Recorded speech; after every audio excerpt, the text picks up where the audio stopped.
Dodd-Frank effects on real estate investing. Hi, I'm Phil Pustiowski with freedommentor.com. I'm a full-time real estate investor, mentor to investors all across America.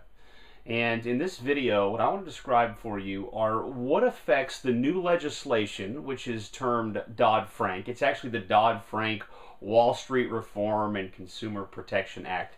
How that's going to affect real estate investors, those who are invested in real estate. Now, it was actually put into legislation in 2010, but it went into effect on January 10th, 2014. And I got a lot of questions about it. Well, how is it going to affect things? What's it going to do? And people usually fall into two categories as it relates to new changes in legislation, how that affects real estate investing. You have those that think the sky is falling, and then you have others that just don't care, and they just move on as if it didn't happen. I'm kind of in the middle. I like to know exactly what's going on with the legislation, and then I like to think creatively about, where I fit into the legislation, where the exemptions are, those sorts of things. So I'm going to start with exemptions. Why? Because there's a big gaping exemption as it relates to real estate investing. So an exemption is where you don't have to fall underneath the guidelines of this, and this is any situation where it's non-consumer. What is non-consumer? That's going to be anything where you're reselling a property to an investor, okay? So when, I'm going to say investor transactions. What I mean by that, though, is those that you are selling to an investor. And in situations where you're buying from a homeowner, but you're an investor. So the intent of this law is, of course, this is my interpretation of it. And by the way, I'm not giving legal advice on this video, so please reach out to an attorney if you want to know if exactly what you're doing is falling within these guidelines or not. The intent was to protect the consumer. We had an absolute financial meltdown in 2006 through 2009, 2010. And so that's where this legislation was birthed from. And so it's geared toward consumers. And specifically, in many parts of the way it was written, it's focusing on the way the loan terms are and who can get a loan. So if you're not creating loans for the properties you're selling, which I'm going to get to in a moment, I don't ever do that, then in most cases this won't even affect you. So if you're flipping a property to an investor, this won't even, you won't even fit into the guidelines of this because it's non-consumer. Or if you're buying a property from a seller and you're doing owner financing, well, you're buying it as an investor. So once again, you're in that exemption. Does that make sense? So if you've watched any of my videos and you know anything about what we do, that's a pretty encompassing part of what we do. So that pretty much covers almost every transaction. But there are a couple of transactions where consumers are involved where you might be originating a loan or a quasi-loan. So let's talk about that. And this is a big one, lease options. I actually call it, a rent-to-own. But some people use that phrase. I call it a rent-to-own. When I'm selling properties, I usually sell them to the ultimate retail buyer who's getting a loan and they're going to cash me out. However, sometimes I will take over a property subject to the existing financing or maybe do an owner finance transaction where the seller becomes the bank. And in either of those cases, I may actually move somebody into the property on a rent-to-own basis, where what they're going to do is they're going to put down a down payment that's more than a rental deposit. So it's probably somewhere in the range of like $4,000 to $5,000, sometimes more if the property's nicer. But then they're also going to pay rent. Now, the way I set it up is I have two different agreements. One agreement is the lease. So one, I have the lease. And then two, I have this option agreement. Now, for the longest time, this idea of a lease option, well, first of all, in certain parts of the country, you do have to know the rules on that. Like Texas, there's certain rules, like you can't have longer than 6 months.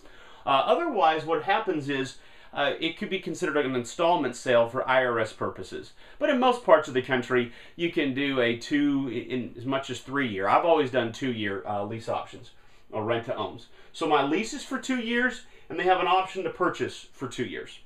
Now, this could potentially be construed as originating a loan to a consumer, which would fit into this Dodd-Frank.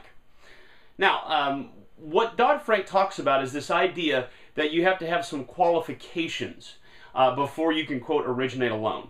Now, what's interesting about this is anytime I do a rent-to-own with somebody, I put them through the ringer. I pull credit. I do job verification, like serious job verification. Like I'll find a way to contact the company, not through the number they gave me, but through a different number to see, because sometimes they give you their cousin's number. They're like, oh yeah, he's worked there for 12 years, So no, I call the real company. I go the backdoor way. Verify where they've lived, not just where they're coming from, because if they're moving out and their landlord hates them, the landlord may say, oh yeah, this person's a great tenant, when in fact they're not. Instead, I'll go the one before they were at, and I'll contact that landlord, and they'll tell me the truth. I do a lot to verify their income situation, their debts, to see if they can even pay. Because if they can't make the payments, I don't want them moving in. Does that make sense? So that's really a big part of Dodd-Frank. They have these like 9 criteria that you want to cover, and most importantly would be debt to income ratio. But to verify that these people can actually afford it, that you actually have criteria to be able to verify that they can move in.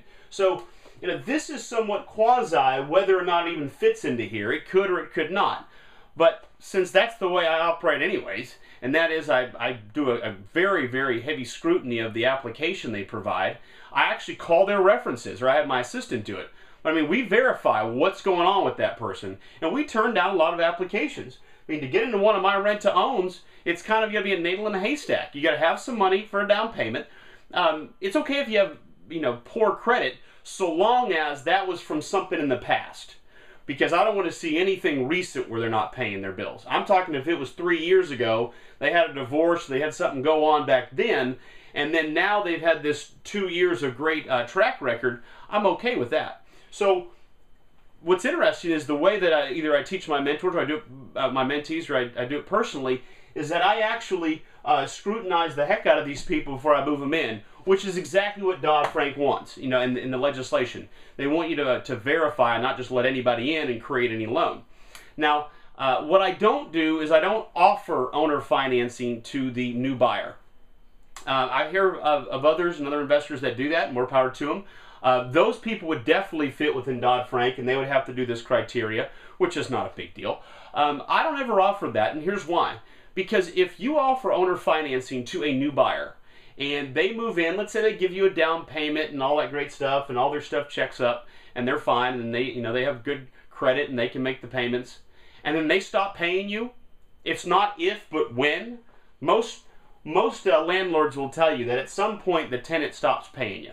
Now, what I love about a rent-to-own is I get an option payment, $3,000, $4,000, $5,000, which can help offset the empty payments.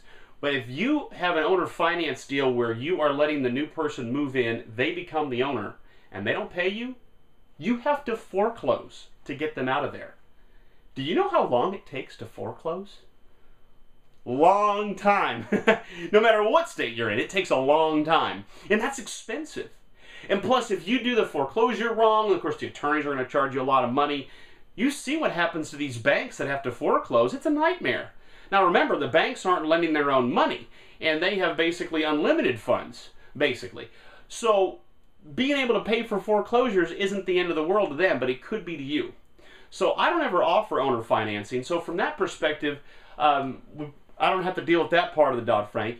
But certainly when I offer a rent-to-own to a consumer, although it should be considered a lease, and then there's just a separate option, and that's the way it usually works. Just to be on the safe side, do what is economically practical anyways, and scrutinize the heck out of them. Pull their credit, do a debt to income ratio check, do all the things that you need to do to verify that they can actually make the payments. Does that make sense? Okay, now obviously there are some other far-reaching, and maybe people watching this video could share in the comments below some other intelligence about what could possibly happen as a result of this legislation. such as making the foreclosure process longer, making it more difficult for people to get mortgages because now there's legislation that requires certain scrutiny, and all sorts of other potential guesses at what could happen. But that's what they are. They are guesses.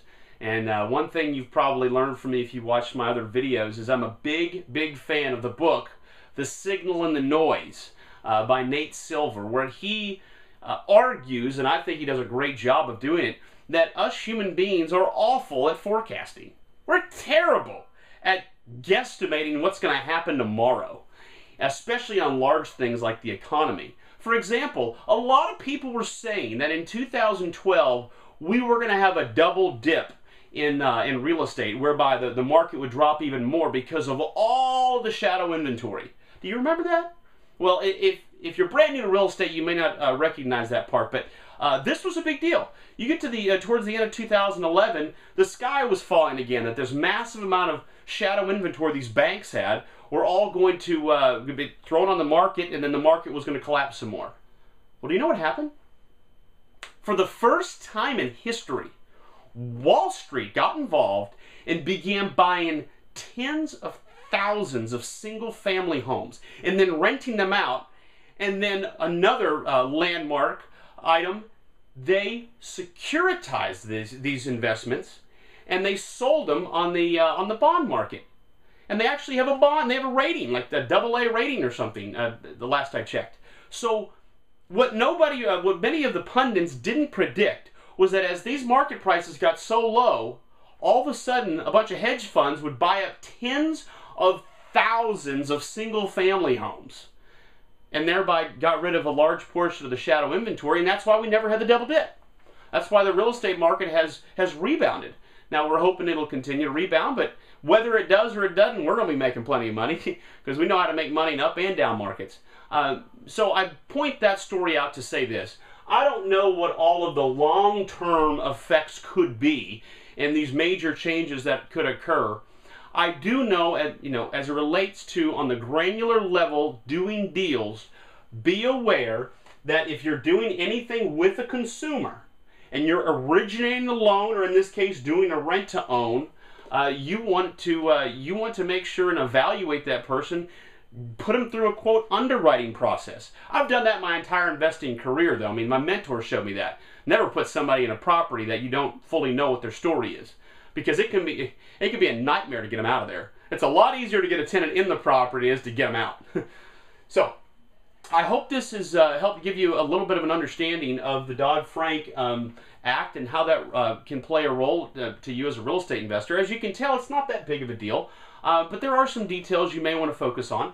And some things that you may want to get a little more detailed about. And so you can search it online or talk to an attorney and they can give you a little bit more insight. But I think the key here is this. If you're dealing with investors, you don't have to worry about it at all. And for the most part, I'm selling these properties to buyers that are going to move in. And it's only when I'm dealing with a lease option that this even remotely comes up as an issue. And what's the other thing I taught you? Do not sell properties on owner financing to somebody else. Now, you can buy them from somebody with owner financing, but don't sell them, because boy, can it be a nightmare to have to foreclose on somebody. All right, well, I'm Phil Pustiowski with freedommentor.com. You can learn more about me on that website. You can also watch some more of these videos. I get a lot of great comments, and if you have more questions and comments, please put them just below here, and I try to get to those as quickly as I can.